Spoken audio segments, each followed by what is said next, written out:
കാണൂ പരസ്യരഹിതമായ ഏറ്റവും പുതിയ എപ്പിസോഡുകൾ. അവള് പറഞ്ഞതിൽ എന്താ ശാരദ തെറ്റ്? അമ്മേ, വലിയ മുറി കയറി വാതിലടച്ചു. വിളിച്ചിട്ടും തുറക്കുന്നില്ല. ഓ, ഈ പെണ്ണ്.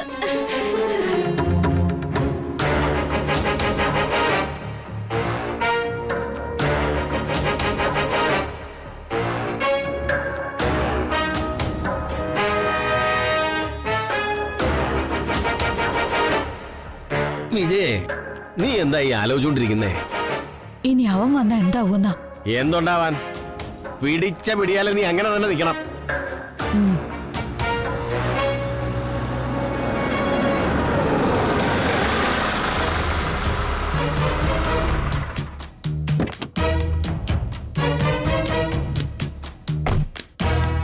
ദേ വരുന്നുണ്ട്.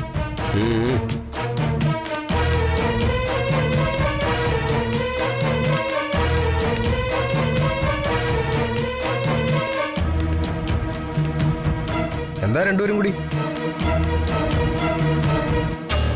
ഞാനൊന്ന് ഫ്രഷ് ആയിട്ട് വരാം.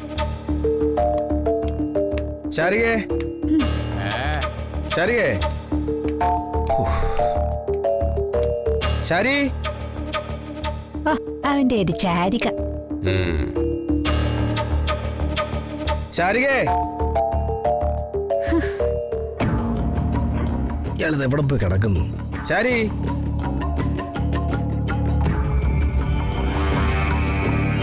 ശാരികേ,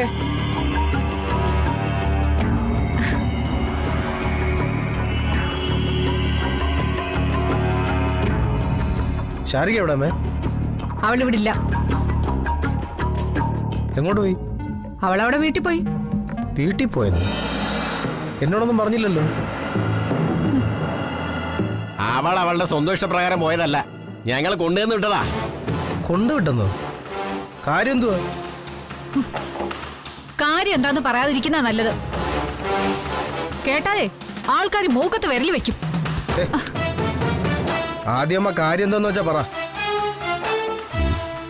എന്നിട്ട് തീരുമാനിക്കാം മൂക്കത്ത് വിരൽ വെക്കണോ വേണ്ടയോന്ന്. എടാ, അവൾ സ്ത്രീധനായിട്ട് ഇവിടെ കൊണ്ടുവന്ന സ്വർണ്ണം ഇല്ലേ, അത് മുഴുവൻ മുക്കാണെന്ന്. മുക്കാണെന്ന്?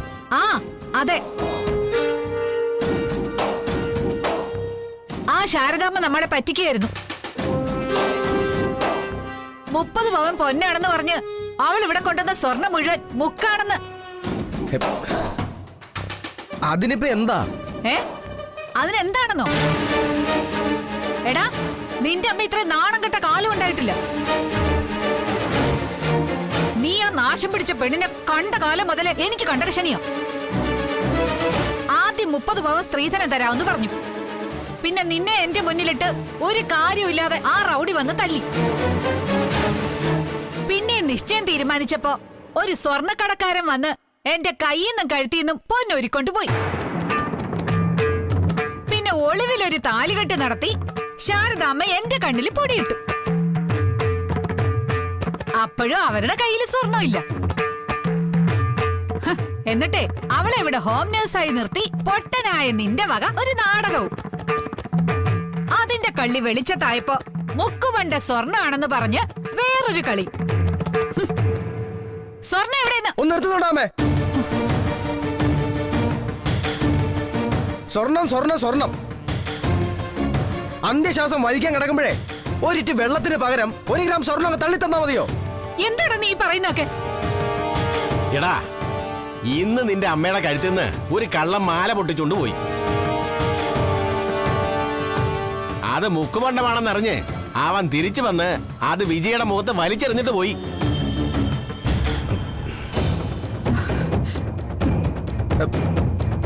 അത് ഒറിജിനൽ സ്വർണ്ണമായിട്ട് കള്ളം കൊണ്ടുപോയിരുന്നെങ്കിൽ സന്തോഷമാകുമായിരുന്നു അമ്മയ്ക്ക്.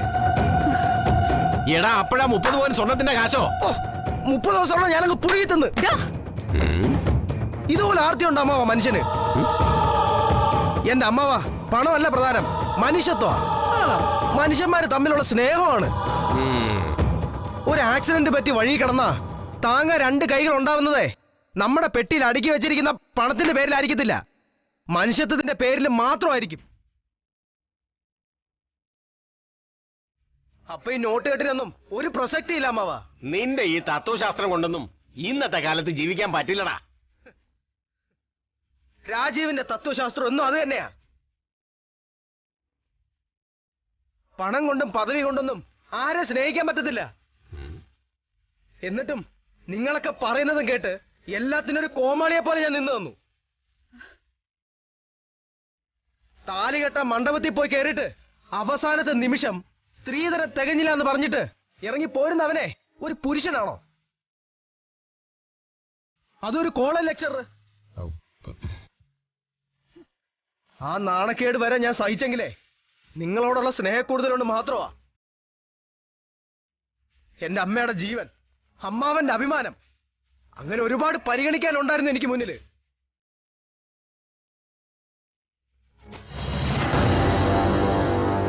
താലി കെട്ടിയ പെണ്ണിനെ ഹോം നേഴ്സാക്കി നിർത്തി ഞാൻ ഇവിടെ ആടിയ നാടകത്തെക്കുറിച്ച് അമ്മ പറഞ്ഞല്ലോ. അതിനേക്കാളും വലിയ നാടകമല്ലേ അമ്മേ അമ്മാവനും കൂടെ എനിക്ക് മുന്നിൽ ആടിയത്. ഈ കല്യാണം നടക്കണമെങ്കിൽ 30 പവൻ പൊന്നു കെട്ടിയ തീരുവെന്ന് ഉപാധി വെച്ചത് ആരായിരുന്നു അമ്മേ? ശാരദാമ്മയോ അതോ എന്റെ അമ്മയോ?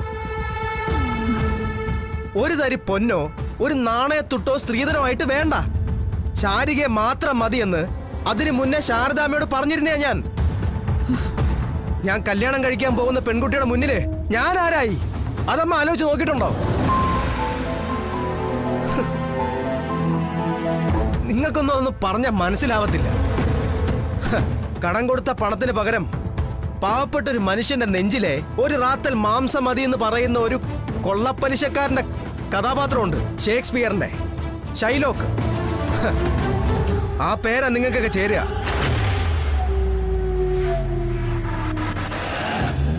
ഇനി ആർക്കും എന്നെ തടയാനാവത്തില്ല. ശാരിക എന്റെ ഭാര്യയാണെങ്കിൽ അവളെ ഞാൻ ഇങ്ങോട്ട് തന്നെ കൊണ്ടുവരും. ഞങ്ങൾ ഒരുമിച്ച് തന്നെ ജീവിക്കുകയും ചെയ്യും.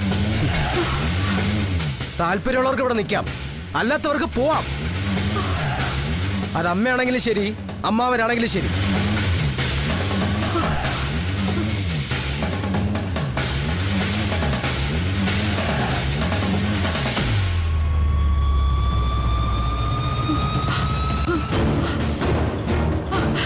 കൃഷ്ണകുട്ടി ചേട്ടാ, എന്താ വിജയ്? വിജയ് രാജീവേ ഇങ്ങോട്ട് വാടാ. വിജയ് എന്ത് പറ്റി?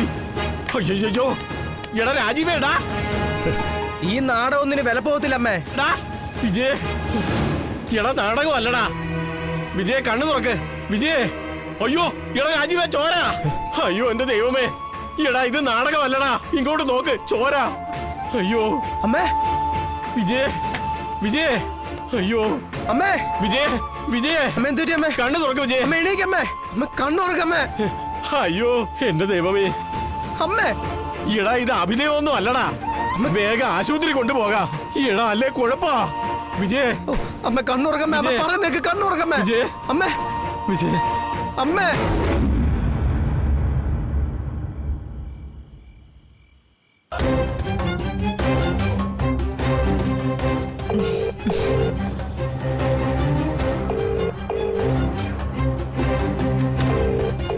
എന്താ മോളെ എടുക്കുന്നില്ലല്ലോ?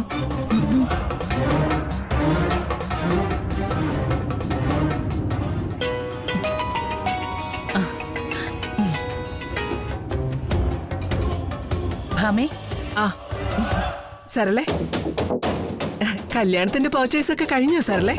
അതിന് നീ എനിക്ക് 2 ദിവസത്തെ സമയല്ലേ തന്നുള്ളൂ. അല്ലെങ്കിൽ കാഞ്ചീപുരം എന്ന് പറയുന്ന സ്ഥലം മൊത്തത്തിൽ ഞാനങ്ങ് വാങ്ങിയേനെ. നീ കാഞ്ചീപുരവും കോലാറും ഒന്നും വാങ്ങാൻ നിൽക്കണ്ട. ദേ, എന്റെ സുസ്മിതയ്ക്ക് വാങ്ങാനുള്ളതെല്ലാം ഞാൻ വാങ്ങിച്ചിട്ടുണ്ട്. അതെനിക്കറിയാം ഭാമേ. അതുകൊണ്ടല്ലേ കല്യാണത്തിന് മുമ്പ് തന്നെ നിനക്ക് ഞാൻ അവളെ വിട്ടു തന്നത്. ഇനി നീ ഒരു ഉപകാരം മാത്രം എനിക്ക് ചെയ്തു തന്നാ മതി. എന്നെ കൊണ്ടാവുന്നതാണെങ്കിൽ ചെയ്യാം. നാളെ രാവിലെ പുലർച്ചെ തന്നെ നീ ഇങ്ങ് എത്തിയേക്കണം. പറ്റുമോ? ഇവളുടെ ഒരു കാര്യം, ഞാനങ്ങ് എത്തിയേക്കാം ഭാമേ. എത്ര കാലത്തെ നമ്മുടെ സ്വപ്നമാ നാളെ നടക്കാൻ പോകുന്നത്.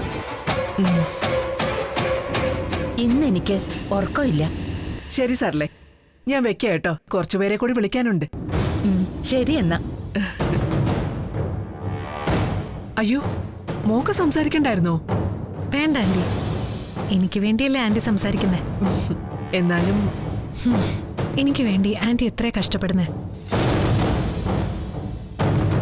ഈ കടമൊക്കെ എങ്ങനെയാ വീട്ടുന്നേന്നുള്ള സങ്കടം മാത്രമേ ഉള്ളൂ എനിക്ക്. എന്താ മോളെ ഇത്?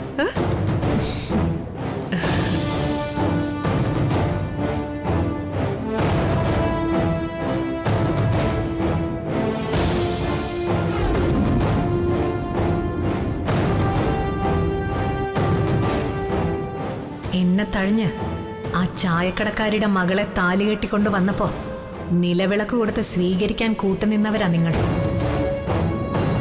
ആ നിലവിളക്കൊരു കരിവിളക്കാക്കാൻ അറിയാമെങ്കിൽ നമ്മൾ തമ്മിലുള്ള ആ കടം കൂടി വീട്ടും ഈ സുസ്മിത.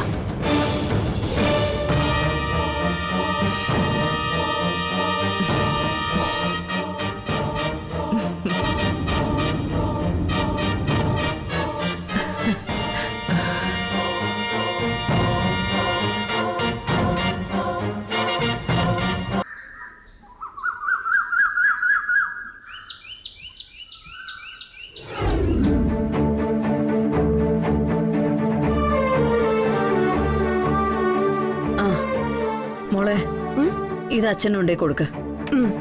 അവൾ എഴുന്നേറ്റില്ലേ ശാരി? ഞാൻ കണ്ടില്ല. കൊണ്ടു കൊടുക്ക.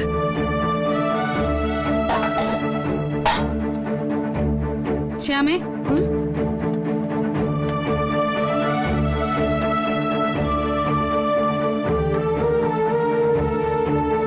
ഇതാർക്കാ ഈ ചായ? അച്ഛനാണോ? അതെ. ഇങ്ങത്താ, ഞാൻ കൊണ്ടു കൊടുക്കാം. ഇങ്ങ് തരാനല്ലേ പറഞ്ഞേ? മോളെ, നീ അമ്മ പേടിക്കണ്ട. അച്ഛനുമായിട്ട് എനിക്ക് വഴക്കൊന്നുമില്ല. അപ്പോഴത്തെ ഒരു ദേഷ്യത്തിന് അങ്ങനെയൊക്കെ പറഞ്ഞതേ ഉള്ളൂ.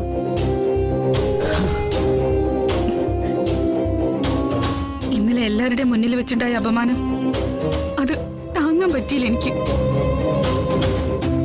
ചോദിക്കാനും പറയാനും ഒരു അച്ഛനുണ്ടായിരുന്നെങ്കിൽ എനിക്കിങ്ങനെയൊന്നും സംഭവിക്കില്ലായിരുന്നല്ലോ എന്ന് ഉള്ള നീറുന്നുണ്ടായിരുന്നു. ഇന്നലെ മാത്രമല്ല, അച്ഛൻ നമ്മളെ വിട്ടു പോയതിനു ശേഷം ഇന്നും അതുണ്ടായിരുന്നു കൂടെ. സ്കൂളിൽ കൂട്ടുകാരുമായുള്ള എന്തെങ്കിലും തർക്കത്തിൽ തോറ്റ് പരിഹസിക്കപ്പെടുമ്പോ കൂട്ടുകാര് അച്ഛൻ ഉപേക്ഷിച്ച് പോയവളാണെന്ന് അടക്കം പറയുമ്പോ നമ്മുടെ ഹോട്ടലിൽ വരുന്നവര് ആണുങ്ങൾ ആരും ഇല്ലല്ലോ എന്നുള്ള ധൈര്യത്തില് ഓരോന്ന് കാട്ടിക്കൂട്ടുമ്പോഴൊക്കെ സങ്കടം ഉണ്ടായിരുന്നു. മോളെ, വാസ്തവത്തിൽ അച്ഛനോടുള്ള ദേഷ്യമല്ല, അച്ഛന് ഇത്രയും കാലം കിട്ടാത്തതിന്റെ ദേഷ്യം ഞാൻ ഇന്നലെ കാണിച്ചത്. അച്ഛനോട് എന്റെ മനസ്സിൽ ഇഷ്ടം മാത്രമേ ഉള്ളൂ. അതൊന്ന് തുറന്നു പറയണം. എന്റെ വാക്കുകൾ എന്തെങ്കിലും ആ മനസ്സിനെ മുറിവേൽപ്പിച്ചിട്ടുണ്ടെങ്കിൽ മാപ്പ് ചോദിക്കണം. ഞാൻ കൊണ്ടുപോയി കൊടുക്കാം. ചെല്ലു മോളെ.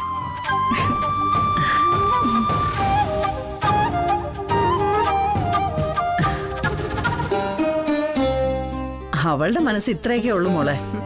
അവക്കങ്ങനെ പിണങ്ങിയിരിക്കാനൊന്നും ആവില്ല ആരോടും.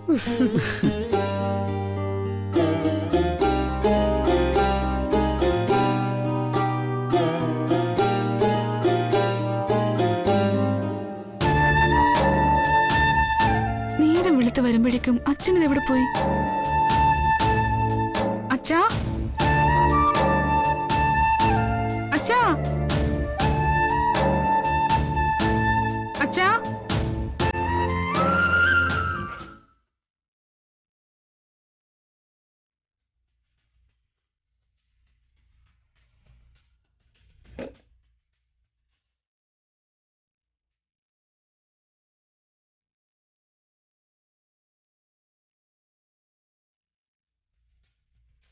ശാരിക മോൾക്ക് മോൾ ഇന്നലെ പറഞ്ഞതെല്ലാം 100% ശരിയാ.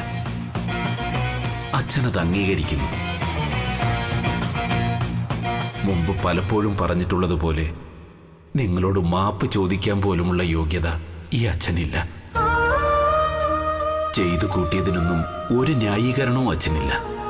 അങ്ങനൊക്കെ സംഭവിച്ചു പോയിന്ന് പറഞ്ഞൊഴിയാനുള്ള തൊലിക്കട്ടിയുമില്ല. തെറ്റാണ്, പാപമാണ് ചെയ്തതൊക്കെ. പ്രായശ്ചിത്തം ചെയ്യാനുള്ള നിവൃത്തിയില്ല. സാഹചര്യങ്ങൾ അങ്ങനെ ആയിപ്പോയി. പക്ഷേ ചെയ്തതിനെല്ലാമുള്ള ശിക്ഷ അച്ഛനിപ്പോ അനുഭവിക്കുന്നുണ്ട്. ഓരോ നിമിഷവും മനസാക്ഷിയുടെ ചൂണ്ടുവിരലിന് മുന്നിൽ ജീവിക്കുന്നതിനേക്കാൾ വലിയ ശിക്ഷയില്ല. അതിലും ഭേദം മരണമാണെന്ന് അച്ഛന് ചിലപ്പോൾ തോന്നിയിട്ടുണ്ട്. പക്ഷേ ഈ ശിക്ഷ അനുഭവിച്ച അച്ഛൻ ജീവിച്ചേ മതിയാവും. എന്നോട് തന്നെയുള്ള വെറുപ്പിൽ ഞാൻ സ്വയം വിധിക്കുന്ന ശിക്ഷയാത്. ജീവിതം തന്നെ അച്ഛന്റെ ശിക്ഷ.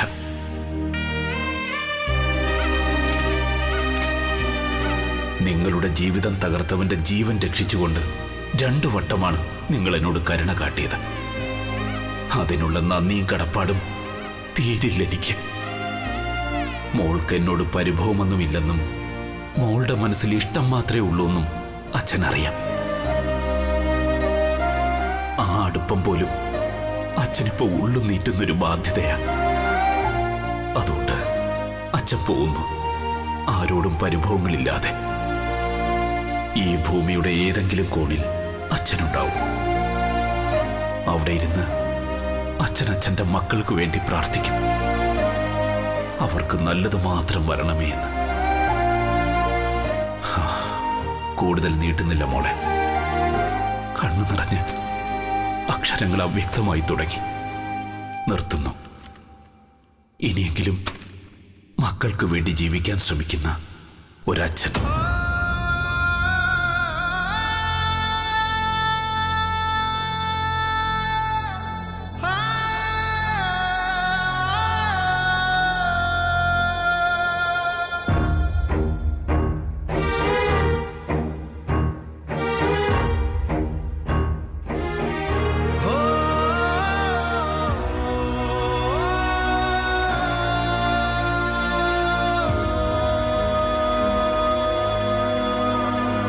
എന്താ മോളെ, അച്ഛനെവിടെ?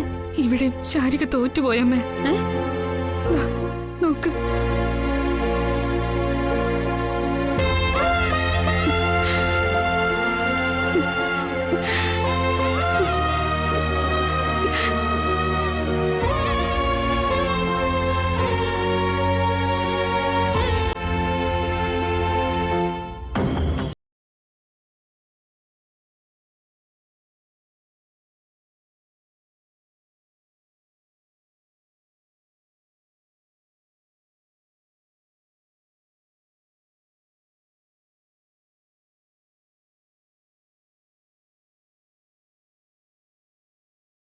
ബാലേന്ദ്രന്റെ കൈ കിട്ടിയ വിവരം പുറത്തു പോകാതിരിക്കാൻ അവരച്ഛനെ കൊന്നു കളഞ്ഞെന്നിരിക്കും. കൊല്ലട്ടെ. ഇവിടുത്തെ സന്തോഷം തികയാഞ്ഞു മറ്റൊരു സ്ത്രീ അന്വേഷിച്ചു പോയതല്ലേ, അത് തന്നെ വേണം ശിക്ഷ.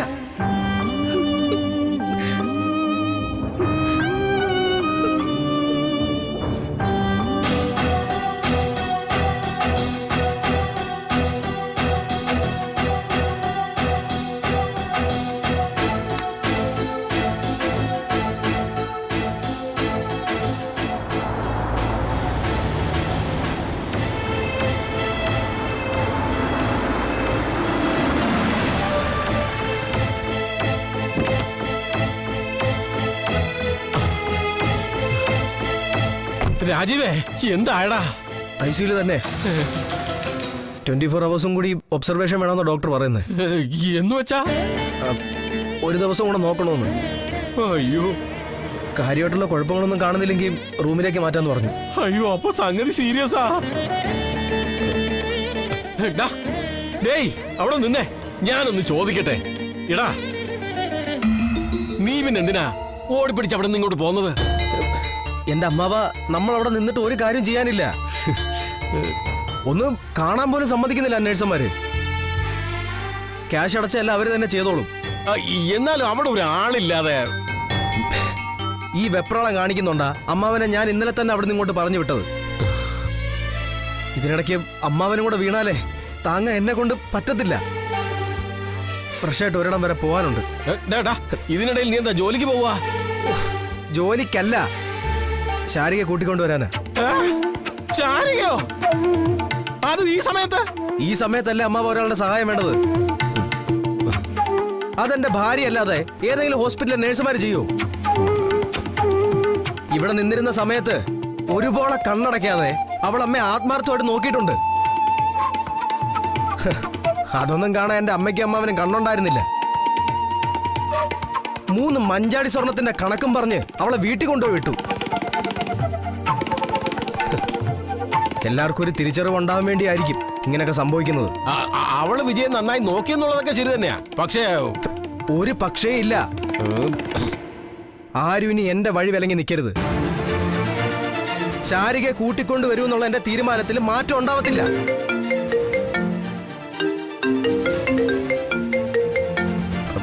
അമ്മയെ ചികിത്സിക്കുന്ന ഡോക്ടറാണ്. Hello doctor.